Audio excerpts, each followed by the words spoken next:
सार वचन राधा स्वामी वार्तिक भाग 2 वचन 191।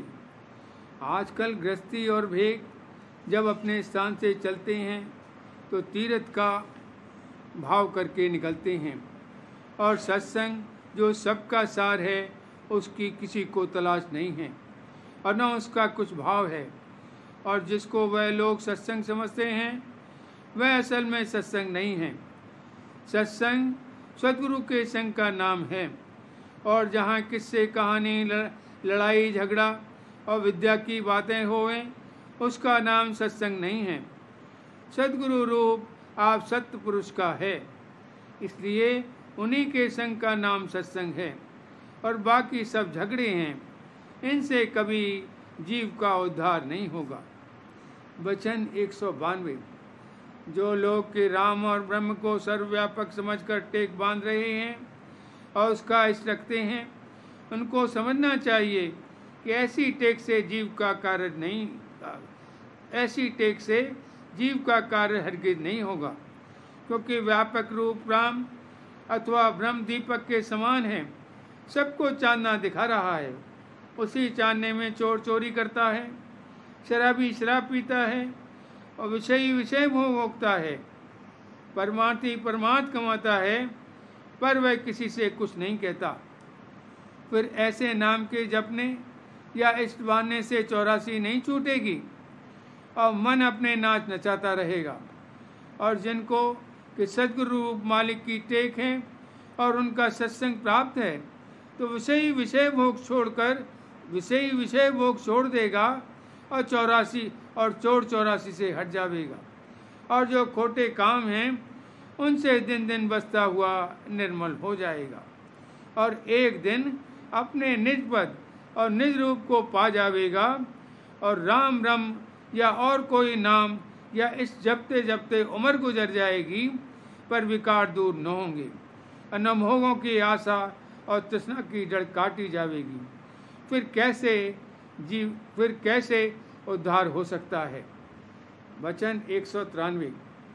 जो कोई ये ख्याल करते हैं कि हमने तो सब त्याग दिया या पोथियाँ पढ़ और विचार करके सब छोड़ दिया, ये बड़ी भूल और धोखा है। उनको अपने मन और इंद्रियों की परख नहीं आई। जब भोग नाना प्रकार के सन्मुख आवें, या कोई मान और आदर करे, या कोई धनवान या राजधारी बात पूछे, तब देखना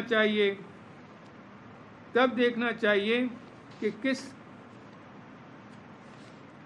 किस तरह मन कैसा मगन होकर उनकी तरफ मुतवज्जह होता है। और जब आदर होवे या मतलब की बात हासिल ना होवे, तब कैसा दुखी होता है और क्रोध में भर आता है। इससे मालूम हुआ कि इच्छा मान और बड़ाई और चाह सैर और तमाशे और नामवरी की अई बहुत ज़बर अंतर में धसी हुई है। जो कोई इन बातों को यानी जहरी त्याग और वैराग और विचार वगैरह में लगे रहने या ज्ञान के ग्रंथों के पढ़ने को परमार्थ समझता है, ये भी भूल है, क्योंकि इन बातों से मन नहीं मरता है। मन के मारने की जुगत यह है कि पूरे सद्गुरु या पूरे साथ की सेवा और उनका सत्संग और रूखा सूखा टुकड़ा खाकर उनकी जुगत यानी सुरक्षित मार्ग के अभ्यास में मन को जोड़ना। जब इन बातों का जिक्र भी नहीं तो मन कैसे बस आवेगा और परमार्थ कैसे बनेगा।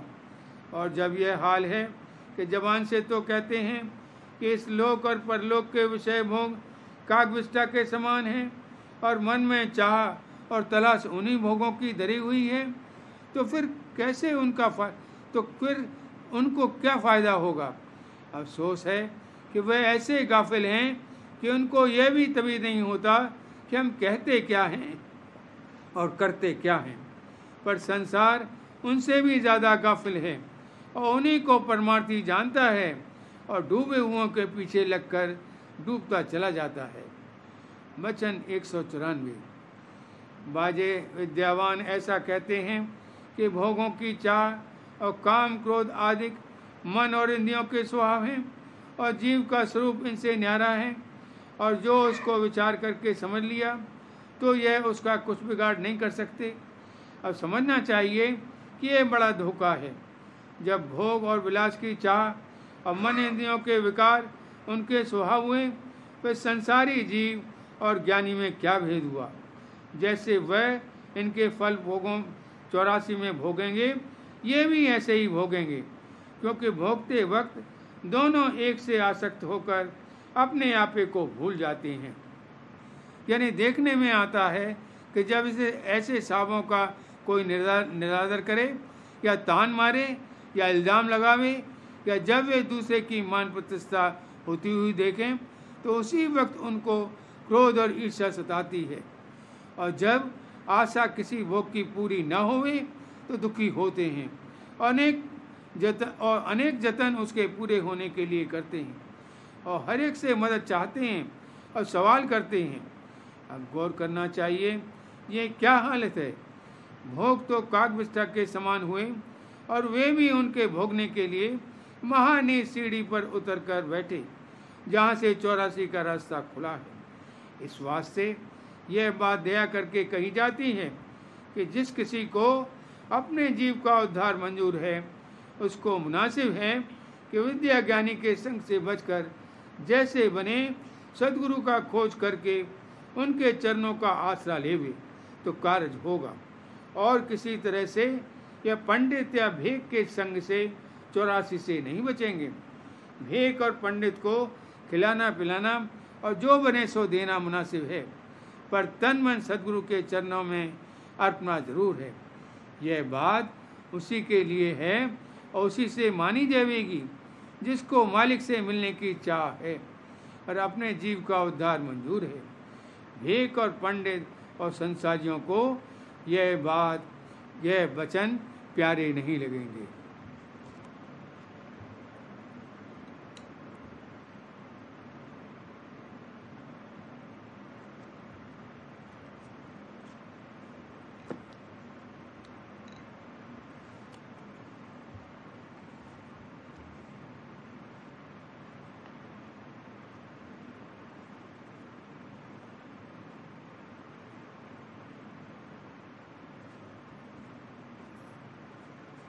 प्रेमपत्र राधा स्वामी, दूसरा भाग, सिलसिला वचन 15, राधा स्वामी मत संदेश।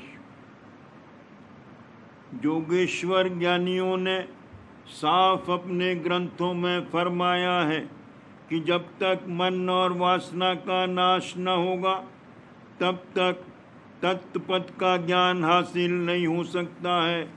और ये कि जब तक किसी में ये 4 साधन पूरे न पाए जावें, वो ज्ञान के ग्रंथों के पढ़ने का अधिकारी नहीं है।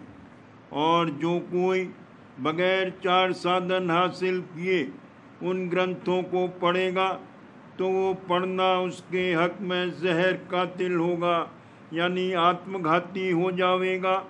और ये 4 साधन ये हैं: पहला बैराग, दूसरा विवेक, तीसरा खट संपत्ति।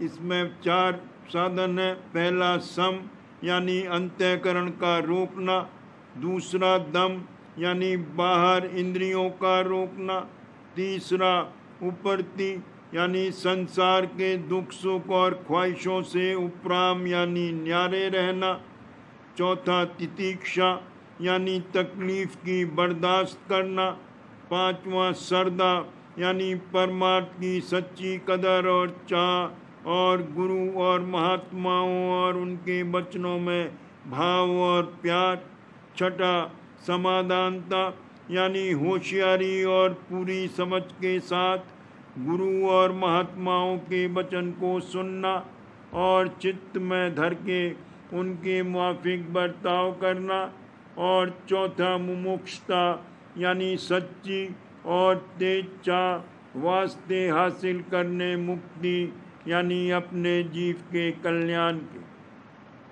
अब मालूम होवे कि इन 4 साधन का हासिल होना और मन और वासना का नाश होना बगैर योग अभ्यास की मदद से किसी कदर पिंड से न्यारे होने के, यानी बगैर 6 चक्र के बेंधने के किसी सूरत में मुमकिन नहीं है। इसी सबब से आजकल के ज्ञानी वाचक और विद्यावान कहलाते हैं, यानी बातें तो पूरे योगेश्वरों की सी बनाते हैं और उनके मन और इंद्रियों की हालत और उनका व्यवहार और बर्ताव संसारी और अज्ञानी लोगों की मुआफिक है। जो ब्रह्मानंद या आत्मानंद उनको प्राप्त हुआ होता तो उस आनंद में मगन और बेपरवाह रहते और मेलों और तमाशों में और देशों और मकानों की सैर के वास्ते देश विदेश मारे मारे न फिरते और रेल खर्च और भंडारों के लिए इससे उससे मांग कर रुपए न जोड़ते, बल्कि जो सच्ची चाह परमार्थ की और अपने जीव के कल्याण का दर्द उनके दिल में होता तो किसी पूरे गुरु या महात्मा को तलाश करके उसको सन्मुख दीनता और अधीनता के साथ रहकर कोई दिन सुरत और मन की घट में चढ़ाई का अभ्यास करते कि जिससे चारों साधन पूरे पूरे उनमें आ जाते और मन और वासना का किसी कदर नाश हो जाता और तब ज्ञान के वचन सुनने और समझने के अधिकारी बन जाते। लेकिन अफसोस की बात है कि इन वाचक ज्ञानियों को अपने मन और इंद्रियों के हाल की भी खबर नहीं कि कैसे चक्रों में उनको ढाल कर घुमा रहे हैं, और जो कोई उनको चेतावनी का वचन सुनावे तो उससे लड़ने को तैयार होते हैं, और जो संतों का भेद और जुगत मन और सूरत के चढ़ाने की सुनाना चाहे तो उससे वाद विवाद करते हैं और अपने जीव के हित के वचनों का निरादर करके मुतलक नहीं सुनते। ये लोग आप भी ठगाए गए, और जो कोई उनके वचन सुनेगा और मानेगा वह भी धोखा खावेगा और अपने जीव के कल्याण में आप खलल डालेगा, यानी आत्मघाती हो जावेगा। गौर करने से मालूम हो सकता है कि चैतन्य में बसब घायल होने पर्दा डालने माया के बहुत दर्जे हो गए हैं, यानी ऊंचे से ऊंचे के दर्जे का चैतन्य महान निर्मल और लतीफ़ है, और जहाँ से कि माया का ज़हूर हुआ है उससे नीचे की तरफ दर्जे बदर्जे माया की कसाफत से चैतन्य भी मलिन हो रहा है, और इस लोक का चैतन्य निहायत कसीफ यानी मलिन है कि अपनी ताकत से कोई कार्रवाई रचना की नहीं कर सकता है, और सूरज मंडल के विशेष चैतन्य का अधीन है। इसी तरह सूरज मंडल का चैतन्य अपने से ऊंचे के सूरज मंडल के चैतन्य का अधीन है, यानी माया की हद में सामान्य और विशेष चैतन्य का हिसाब नीचे से ऊपर तक चला गया है, और माया के घेर के पार महान निर्मल चैतन्य देश है। बगैर वहाँ पहुँचे किसी का सच्चा और पूरा उद्धार नहीं हो सकता है। फिर वाचक ज्ञानियों ने जो चैतन्य को व्यापक मानकर ऊपर की तरफ चलना चढ़ना नहीं माना तो किस कदर गलती करी और अपने जीव के उद्धार में किस कदर धोखा खाया, क्योंकि इस देश का चैतन्य मलिन माया के संग से आप मलिन हो रहा है और जन्म मरण यानी रचना के भाव और अभाव में पड़ा हुआ है। फिर यहाँ रहकर यानी पिंड में बैठकर जहाँ से कि दुनिया की कार्रवाई मन और इंद्रियों के वसीले से हो रही है, किसी का छुटकारा जन्म मरण और देह और दुनिया के दुख सुख से नहीं हो सकता है।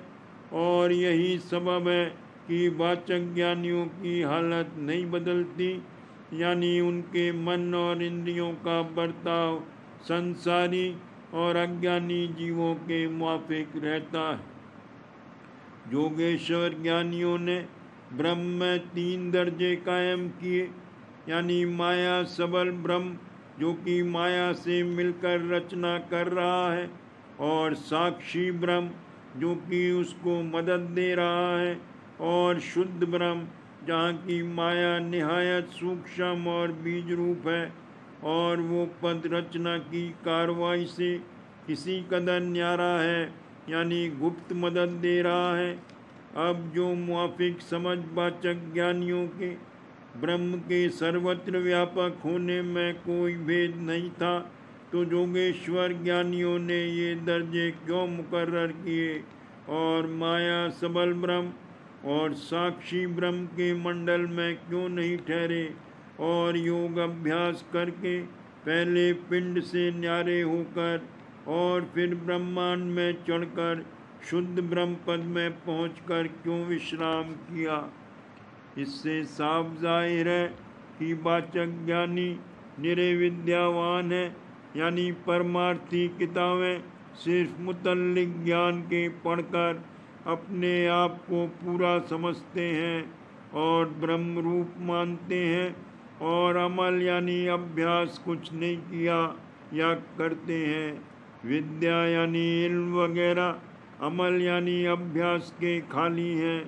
इस वास्ते ये लोग बेअमल यानी अभ्यास से खाली रहकर अहंकारी और मानी हो गए, और अपने पैरों में आप कुल्हाड़ी मारी, यानी घट में चलने और चढ़ने को फिजूल समझकर संसारी और अज्ञानी जीवों के गिरोह में शुमार किए गए, बल्कि उनसे भी कम, क्योंकि उन लोगों के चित्त में थोड़ी बहुत दीनता है, और जो कोई महात्मा उनको मिल जावे तो उनके वचन को मानकर उनकी दया के भागी हो जावें और अपना थोड़ा बहुत उद्धार का रास्ता जारी कर लेवे।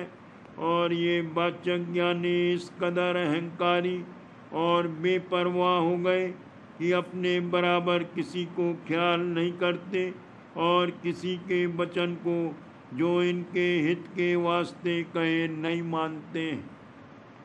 और मालूम हुए कि वाचक ज्ञानी करीब करीब नास्तिक हैं, यानी जब उन्होंने अपने आप को ब्रह्म माना तो उनको किसी की सेवा या भक्ति करने की ज़रूरत नहीं रही, तो वो असली ब्रह्म जो कि तमाम तीन लोक की रचना का कर्ता धर्ता है, गायब कर दिया गया और उसकी भक्ति मौकूफ हो गई। अब ख्याल करो कि ऐसे ज्ञान का मत नास्तिक मत हुआ या क्या, क्योंकि ये वाचक ज्ञानी जीवों से अपनी भक्ति और सेवा तो कराते हैं, और आप किसी की भक्ति या सेवा नहीं करते, बल्कि भक्ति से विरोध रखते हैं और कहते हैं कि जो कोई भक्ति करेगा उसका जन्म मरण दूर न होगा, और अपना जन्म मरण नहीं मानते हैं, यानी ऐसा ख्याल करते हैं कि वे देह छोड़ने पर ज़रूर मुक्त हो जाएंगे। और हाल ये है कि अपनी ज़िंदगी भर में मुक्ति की कुछ भी हालत या कैफियत नहीं पैदा करी, तब मरने पर किस तरह मुक्ति मिल सकती है। जो लोग कि मदरसों में विद्या पढ़कर दर्जा हासिल करते हैं, उनमें से बाज़े इल्म फ़िलासफ़ी और हिकमत की किताबें पढ़कर कुल मालिक की मौजूदगी में शक लाकर नास्तिक मत की तरफ रुजू करते हैं। उनका हाल भी थोड़ा बहुत वाचक ज्ञानियों के मुआफिक समझना चाहिए, यानी बाजे उनमें से चैतन्य को सब जगह व्यापक मानकर उसकी और माया की मिलौनी से रचना का ज़हूर कहते हैं, पर उस चैतन्य को समझदार और शक्तिमान नहीं मानते, और कोई चैतन्य को न्यारा नहीं मानते, उसको माया के मसाले का खुलासा ख्याल करते हैं और कहते हैं कि सब जीव की मौत होती है, उस वक्त माया का मसाला यानी तत्व और गुण वगैरह सब आपस में जुदा होकर अपने मंडल में जा समाते हैं, और वो चैतन्य कुव्वत जो इनकी मजमुई मिलौनी की शक्ल से पैदा हुई थी, गुप्त यानी गायब हो जाती है और फिर मनुष्य के आपे का कुछ निशान बाकी नहीं रहता है। इस वास्ते जो कुछ काम किया जाता है वो इसी जिंदगी के आराम के वास्ते है और दूसरों को भी आराम देना चाहिए। इससे ज़्यादा वे लोग कुछ नहीं मानते और मालिक की भक्ति करने वालों को नादान समझते हैं।